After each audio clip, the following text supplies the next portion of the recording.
우리가 이야기를 나눌 때요, 간혹 상대방의 이해를 돕기 위해서 비유의 말씀, 비유로 얘기를 할 때가 있잖아요.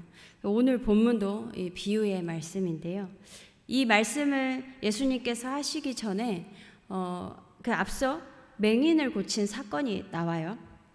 태어날 때부터 앞을 보지 못하는 자에게 예수님께서 실로암 못에 가서 씻으라고 하셨죠. 그래서 거기 가서 씻었더니 눈이 떠졌어요. 이 일이 안식일에 있었던 일이었어요. 그렇다 보니까 일이 커져버린 거예요. 왜냐하면 이 사실을 바리새인들이 알고 가만히 있지 않았던 것이죠. 그의 부모에게 가서 막 취조하고요. 그 눈뜬 자에게도 가서 막 취조하듯이 막 물으면서 결국에 나중에 이 눈뜬 사람을 쫓아내요.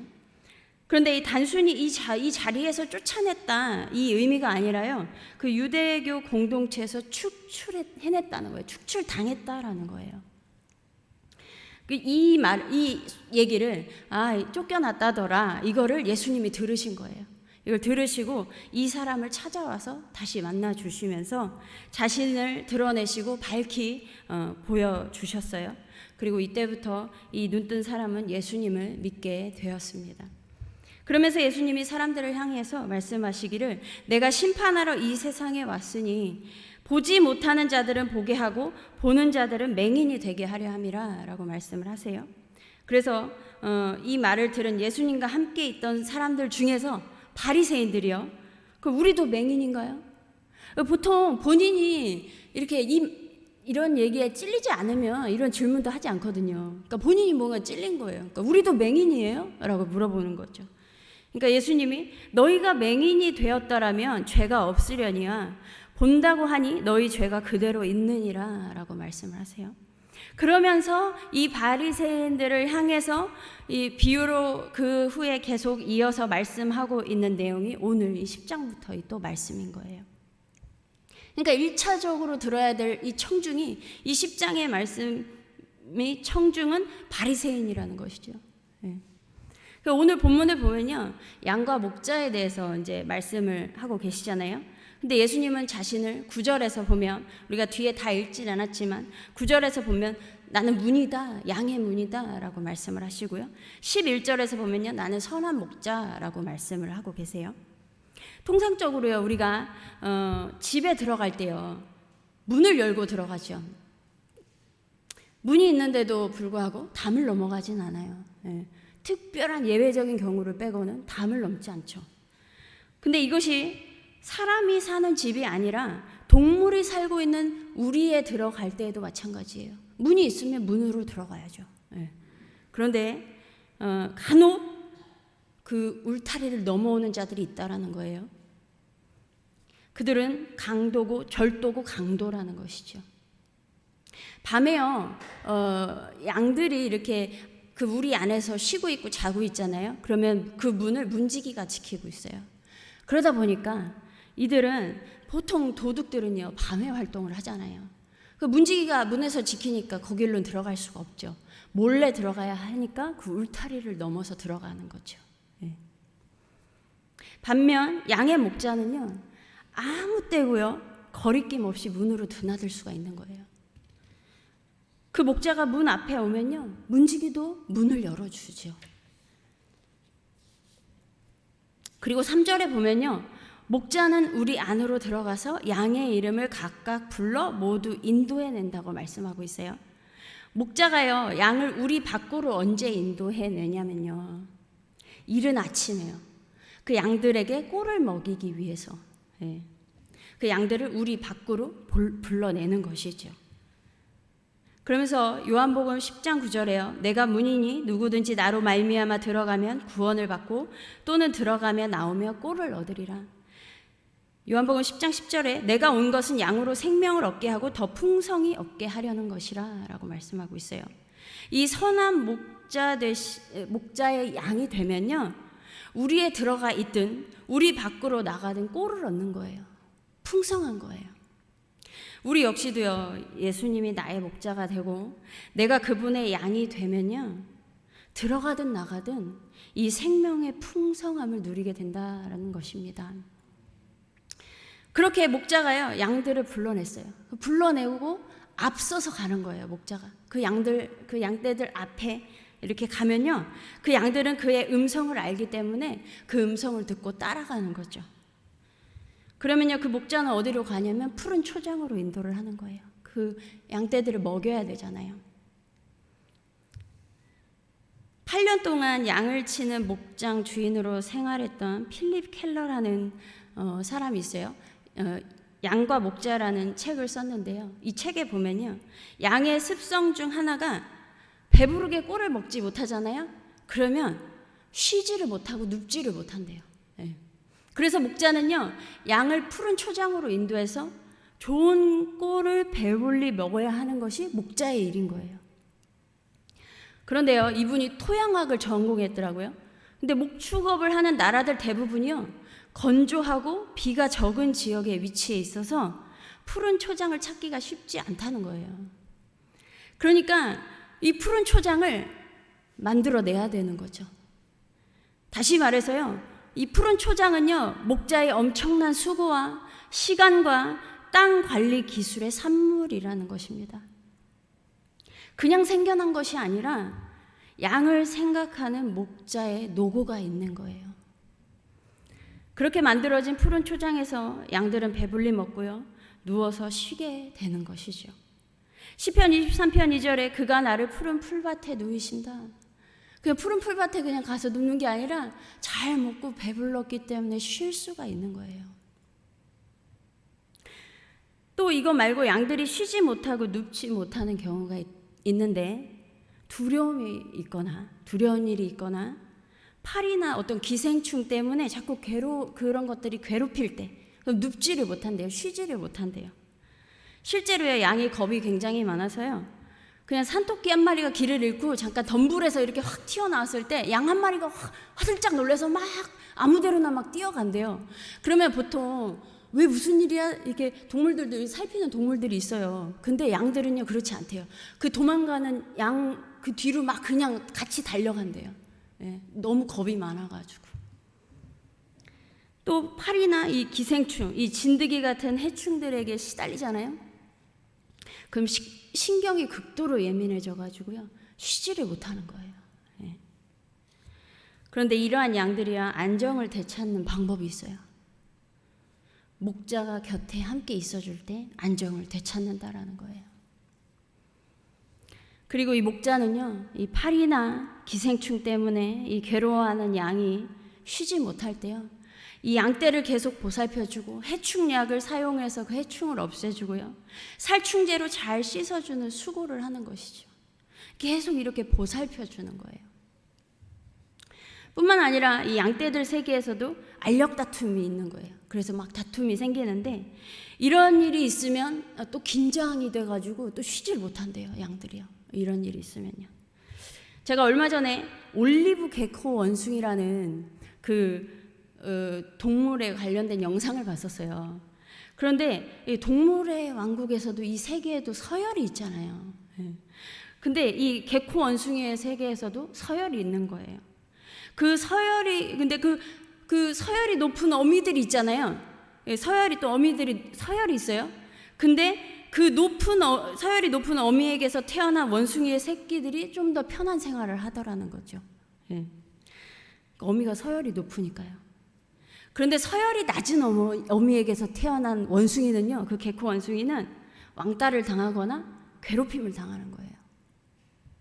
근데 그 괴롭힘을 당할 때 그 서열이 낮은 어머니는 도와줄 수가 없대요.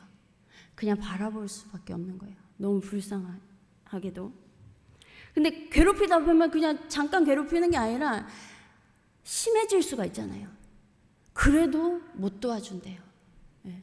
그럴 때 어떻게 하냐면 서열이 높은 어미가 나서는 거예요. 예. 그래서 그 새끼들의 그런 어떤 괴롭힘이나 이런 것들을 다 중재하고 다 중지시키는 거죠. 거기까지는 좋아요. 근데 그러면 서열이 낮은 어머니는 그 서열이 높은 어미에게 대가를 지불해야 돼요. 예. 어떻게 하냐면요, 그 털을 이렇게 골라주는 거예요. 이렇게 골라준다고 해서 이렇게 막 원숭이들 보면 털 막 이렇게 해주잖아요. 그러면 그 털을 이렇게 하고 있는 그 원숭이가 서열이 낮은 원숭이인 거예요. 그렇게 대가를 지불해야 하는 것이죠. 이 개코 원숭이들의 세계는 동물의 본능으로 가는 거예요. 네. 어쩌면 정말 냉혹하게 살아가고 있을지도 모르겠어요. 그런데 개코 원숭이들만의 세계뿐만이 아니라 모든 동물의 세계는 약육강식의 세계인 거예요. 그런데 양떼들은 아니라는 거죠. 양떼들은 다르다는 거예요. 왜냐하면 목자가 있기 때문에 다르다는 거예요. 양떼들도요, 동물이다 보니까 이런 경쟁 구도 속에서 알력 다툼을 하기도 한다는 거예요. 그렇긴 한데요, 신기하게도 목자만 나타나면 그 긴장 관계는 그쳐버린대요. 그리고 온화해지더라는 거죠. 양떼들의 세계 역시도요, 목자가 없으면요, 본능대로 살아갈 수밖에 없는 동물일 뿐이에요.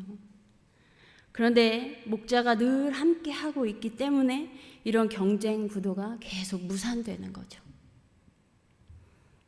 이렇게 양이 살아가는 데 있어서 배고픔과 이 두려움, 그리고 괴로운 일들, 그리고 이런 긴장을 해결해 줄 수 있는 유일한 분은요, 목자라는 것입니다. 솔직히 양들도 배고프고 두려운 일이 있고 어떨 때는 막 괴롭고요. 긴장하는 게 굉장히 피곤한 일이잖아요. 이렇게 살아가는 것이 쉽지 않겠죠. 양들의 입장에서도요. 그런데요, 양떼들의 삶보다 더 수고하고 있는 분이 목자라는 거예요. 이 목자는 휴일이 없죠. 양이 언제 문제가 발생할지 모르잖아요. 네. 지금처럼 주 4일, 주 5일 근무제로 해가지고 주말에는 방목해놓고 그냥 방치해놓고 마음껏 쉴 수가 없는 거예요. 네. 예전에요, 외국에 있는 이런 영상을 한번 보셨을지도 모르겠지만 외국에 있는 어떤 회사에서요, 한 가지 실험을 한 적이 있어요. 실제로 구인 광고를 내고요, 화상으로 이제 면접을 본 거예요. 그리고 면접관이 면접자들한테 직장에서 어떤 일을 하는지 설명을 해줬어요. 이 일은요, 우선 책임감이 필요합니다. 그리고 몸을 많이 움직여야 하는 일이에요. 그리고 거의 서 있어야 하고요, 끊임없이 발을 움직여야 하고요, 끊임없이 허리를 굽혔다 폈다 해야 합니다. 그래서 강한 체력이 필요한 직업이에요. 그리고 하루 24시간 일해야 되고 주말에도 일해야 합니다. 휴식이 거의 없어요. 대화 능력도 필요하고요, 약학 지식이나 요리 능력도 필요합니다. 많은 분야에 능통해야 해요. 또 구성원들에게 끊임없이 관심을 줘야 합니다. 가끔은 밤을 새야 하고요, 휴일이나 명절에는 일이 더 힘들어질 거예요.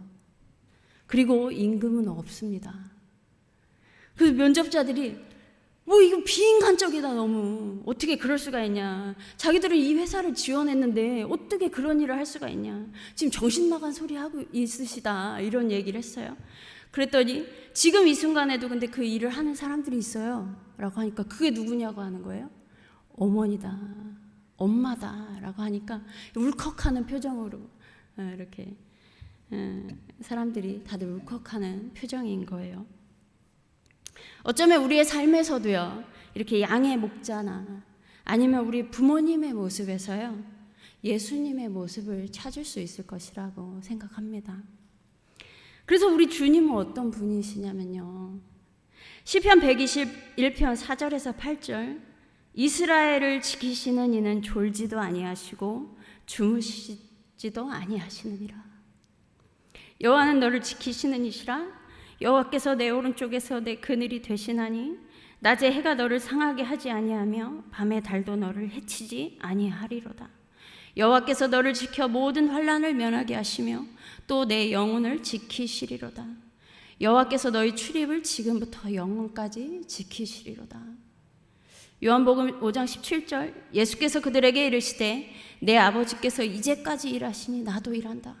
쉬지를 못하시는 거예요. 선하신 목자이신 예수님은요, 우리를 늘 보호하시고 살펴주시고 어려움이 생기면 또 도와주시고 건져주시고 늘 지키고 계신 거예요. 그리고 한 번 이 일을 시작한 이상 한 번도 멈추신 적이 없고요. 그리고 앞으로도 영원히 멈추지 않으실 거예요. 이러한 선한 목자가 양의 이름을 부르잖아요. 그럼요, 4절에 보면 양들이 그의 음성을 아는 거로 따라온대요. 또 5절에 보면요, 타인의 음성은 알지 못하는 거로 타인을 따르지 아니하고 도리어 도망하느니라. 이 양은요, 목자의 음성과 타인의 음성을 분별할 줄 알고요, 타인의 음성이 들리면 절대 따라가지 않고요, 도리어 도망간다라는 거죠. 그런데 이러한 비유의 말씀을 듣고 있는 대상인 바리새인들이요, 그가 하신 말씀이 무엇인지 알지 못하더라는 거예요. 못 알아듣는 거죠. 목자의 양이 아닌 것이에요. 그리고 그 뒤쪽에 가보면요, 수전절에 솔로몬 행각에서 예수님의 말씀을 알아듣지 못하는 유대인을 향해서 예수님께서 뭐라고 하시냐면요, 요한복음 10장 26절 27절에서 너희가 내 양이 아니므로 믿지 아니하는도다. 내 양은 내 음성을 들으며 나는 그들을 알며 그들은 나를 따르느니라. 양은요, 목자의 음성을 듣잖아요. 그럼 그 목자의 음성을 알아들어요. 그리고 따라가는 거예요. 근데 목자의 양이 아니면요, 그 목자가 아무리 선한 목자일지라도 못 알아듣는다는 거죠. 이는 바리새인과 같다라는 것입니다.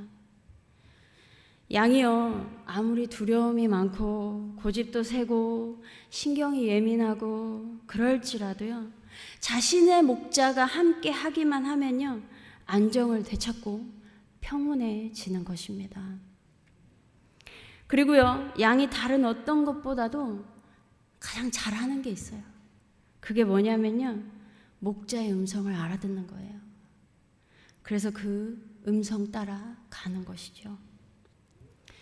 그러면 저와 우리 성도님들도요, 이렇게 적법하게 문을 열고 들어오는 선한 목자 대신 예수 그리스도의 양이라면요, 예수님의 말씀을 알아듣고 그 뒤를 따르면서 생명을 얻되 더 풍성한 생명을 얻는 성도님들과 제가 되기를 간절히 소망합니다. 다 같이 기도하겠습니다. 하나님 감사합니다.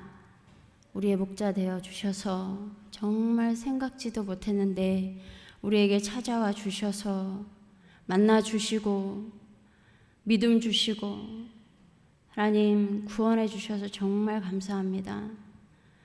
정말 그 은혜에 늘 감사하며 살게 하시고, 정말 그 무엇보다 어떠한 상황 가운데 있었든지 주의 음성은 분명하게 정말 분별할 수 있는 분별력과 또한 그 음성을 듣고 따라가는 그러한 은혜를, 정말 그러한 용기를, 그러한 힘을 허락하여 주시옵소서. 그래서 목자와 이 양의 관계가 정말 영원토록 늘 유지되며 하나님, 그리하여서 하나님께 감사하며 영광 돌리는 우리 모두 되게 하여 주시옵소서. 감사드리며 우리 주 예수 그리스도의 이름으로 기도드립니다. 아멘.